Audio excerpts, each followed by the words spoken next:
Assalamualaikum warahmatullahi wabarakatuh. Nama saya Helmi Baitullah bin Nurasat.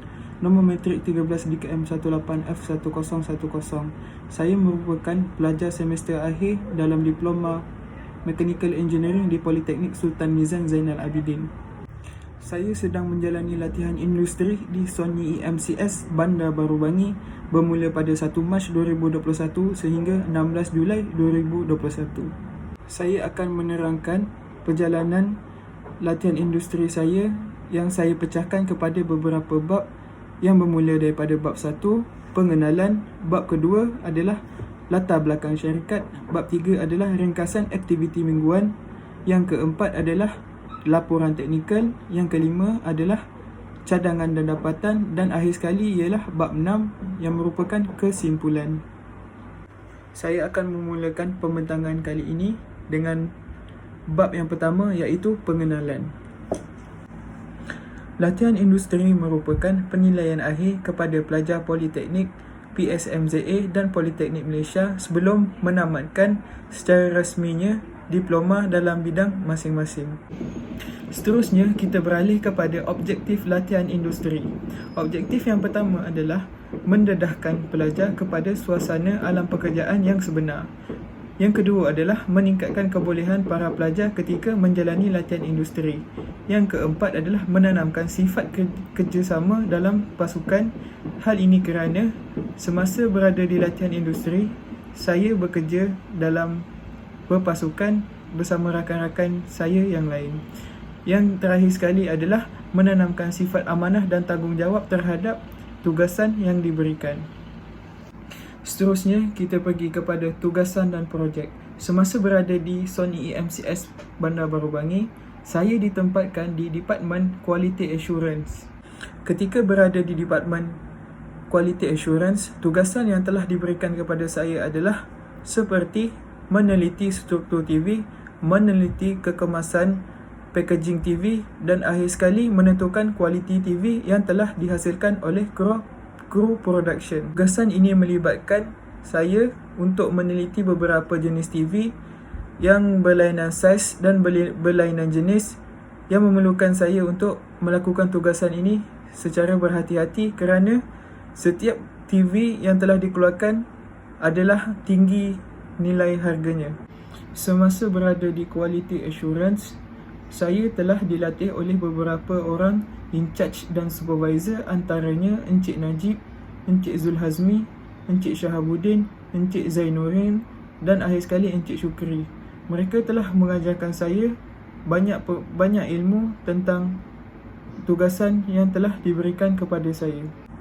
Selain daripada itu juga, mereka telah menilai saya semasa saya berada di Sony EMCS selama 5 bulan, bermula daripada hari pertama saya berada di Sony dan ketika hari terakhir saya menjalani latihan industri di syarikat Sony EMCS Bandar Baru Bangi.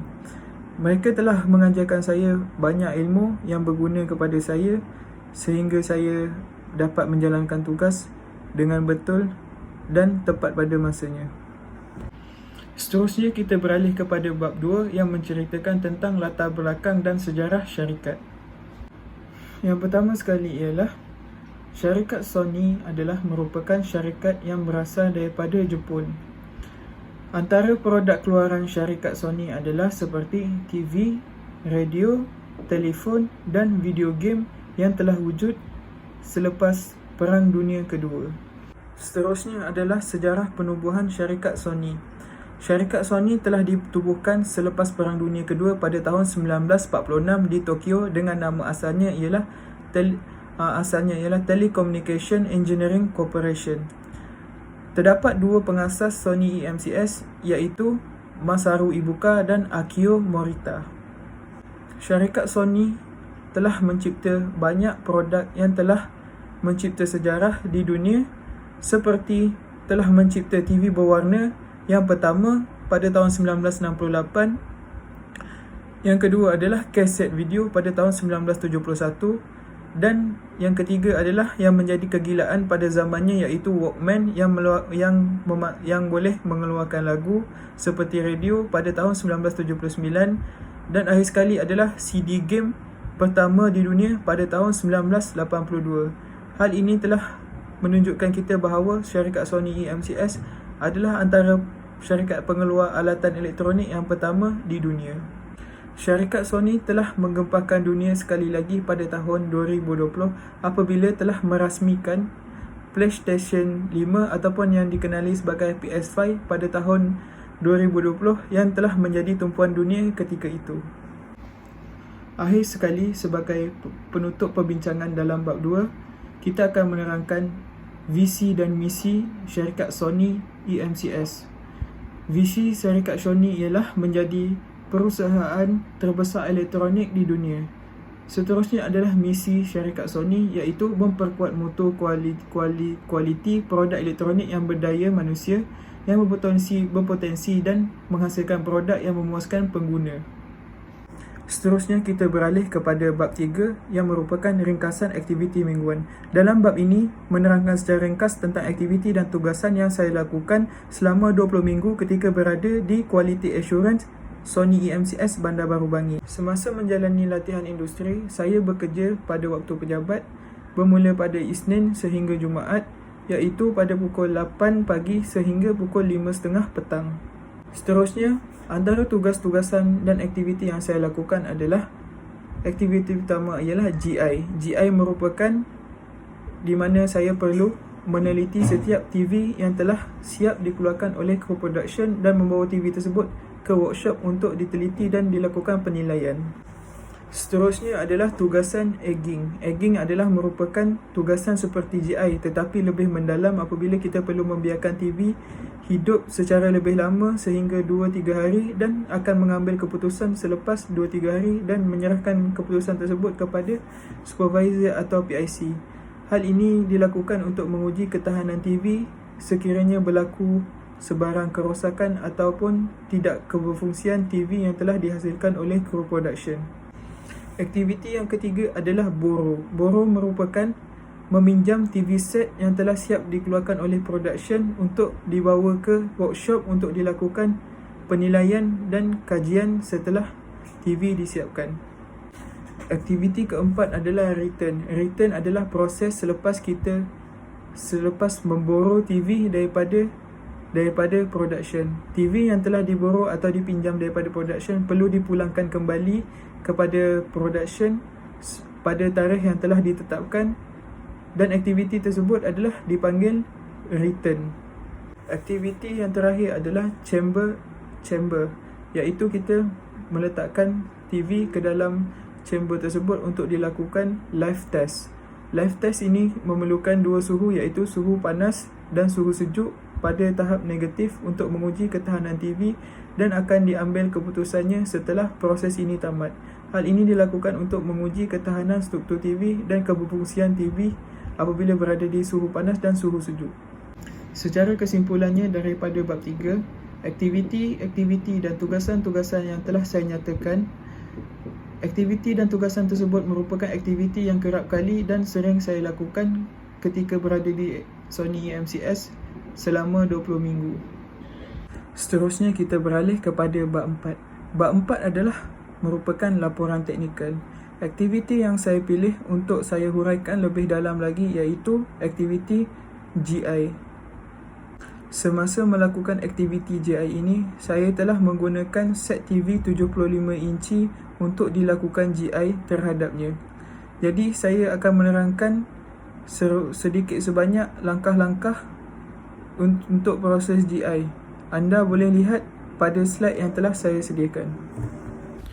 Langkah pertama, saya bergerak ke logistik untuk memborrow set TV 75 inci dan membawa set TV tersebut ke workshop dengan menggunakan hand jack. Setelah tiba di workshop, saya membuka packaging TV, membuka carton, set cushion dan front cover TV. Seterusnya saya meletakkan TV ke atas meja dan memasang stand dan siap sedia untuk dilakukan ujian. Ujian GI dimulakan. Yang pertama sekali, memasang plug dan menghidupkan TV, dan seterusnya untuk menjalankan ujian pertama iaitu sound check. Sound check dimulakan dengan membuka lagu secara rawak dan membukanya mengikut masa yang ditentukan. Ujian tersebut dilakukan untuk menentukan keadaan speaker sama ada berfungsi dengan baik di sebelah kiri dan di sebelah kanan, dan suara speaker tersebut haruslah seimbang pada kedua-dua belah speaker. Seterusnya adalah panel check. Panel check adalah ujian yang dilakukan untuk menentukan sama ada panel TV berfungsi dengan baik, tiada keretakan, tiada kerosakan dan tiada piksel mati pada skrin TV. Seterusnya anda boleh lihat bagaimana ujian ini dilakukan. Terbang bebas di udara tanpa ada halangan, aman damai, suka-suka, riang-riang tanpa ada.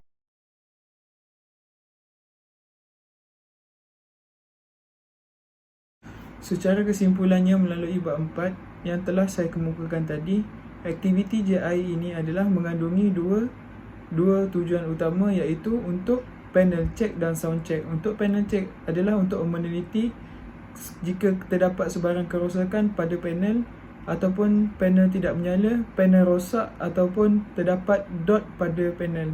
Yang kedua adalah sound check, iaitu untuk menentukan kebolehan speaker TV berfungsi dengan baik pada di sebelah kanan dan di sebelah kiri. Akhir sekali dapat saya rangkumkan bahawa GI merupakan aktiviti dan tugasan yang paling penting terhadap semua TV yang telah dihasilkan oleh production. Hal ini kerana GI merupakan salah satu langkah untuk meneliti apabila TV telah siap dikeluarkan oleh kru production. Seterusnya kita bergerak kepada bab 5, iaitu dapatan dan cadangan. Antara dapatan yang saya perolehi melalui latihan industri yang saya telah jalani selama 20 minggu ketika berada di Sony EMCS adalah belajar tentang beberapa peralatan yang terdapat di bengkel saya. Saya dapat menggunakan alatan tersebut semasa saya melakukan tugasan. Seterusnya adalah belajar menguruskan hal-hal pembaikan dan mengenal pasti masalah dalam setiap tugasan yang saya lakukan. Yang seterusnya adalah belajar bekerja di alam pekerjaan sebenar bersama-sama rakan-rakan dan senior-senior yang terdapat di Department Quality Assurance Sony EMCS. Dan akhir sekali ialah saya dapat bergaul dengan senior dan supervisor untuk mendapatkan ilmu yang saya perlukan semasa menjalani latihan industri untuk saya perkembangkan lagi bakat saya dalam dunia pekerjaan. Seterusnya, saya beralih kepada cadangan yang saya kemukakan terhadap pihak politeknik dan pihak syarikat. Yang pertama sekali adalah cadangan saya terhadap pihak politeknik. Cadangan saya ialah pihak penyelia perlulah mengawasi pelajar dengan lebih kerap lagi kerana terdapat pelajar yang tidak menjalani LI bersungguh-sungguh dan terdapat pelajar yang tidak menjalani LI di mana tempat sepatutnya mereka menjalani latihan tersebut. Jadi saya mencadangkan bahawa pihak politeknik perlulah turun dan memerhati setiap pelajar-pelajar mereka. Terusnya adalah kepada pihak syarikat. Saya mencadangkan agar pihak syarikat lebih mengutamakan proses pembelajaran yang lebih lagi kepada pelajar-pelajar lepasan politeknik kerana mereka perlukan ilmu yang lebih banyak ketika menjalani latihan industri dan tidak boleh dibiarkan melakukan sebarang aktiviti secara berseorangan atau diajar sekali sahaja. Jadi saya mencadangkan bahawa pihak syarikat perlulah lebih menyediakan pembelajaran tentang apa yang mereka lakukan ketika berada di syarikat. Itu saja bab dari ringkasan daripada saya menerusi bab 5. Akhir sekali saya akan menerangkan tentang bab terakhir, iaitu bab 6 tentang kesimpulan. Apa yang saya dapat simpulkan daripada segala yang saya telah kemukakan melalui pembentangan saya pada hari ini, saya dapat menyimpulkan bahawa latihan industri perlu diteruskan pada masa akan datang kerana ini dapat melatih para pelajar untuk mengasah bakat mereka dalam dunia pekerjaan yang sebenar. Seterusnya adalah saya sendiri sebagai pelajar politeknik perlulah melakukan latihan industri dan tugasan yang telah diberikan kepada saya dengan bersungguh-sungguh, kerana hal ini merupakan adalah antara titik mula saya untuk berjinak-jinak dalam alam pekerjaan yang sebenar. Yang terakhir sekali adalah saya amat bersyukur kerana telah dapat menghabiskan dan menamatkan latihan industri saya yang di mana saya melakukan latihan industri saya sebaik mungkin. Dan terima kasih saya ucapkan kepada pihak syarikat Sony EMCS kerana telah membenarkan dan menerima saya untuk menjalankan latihan industri di syarikat EMCS. Saya ucapkan beribu terima kasih dan itu sahaja daripada saya. Terima kasih. Assalamualaikum.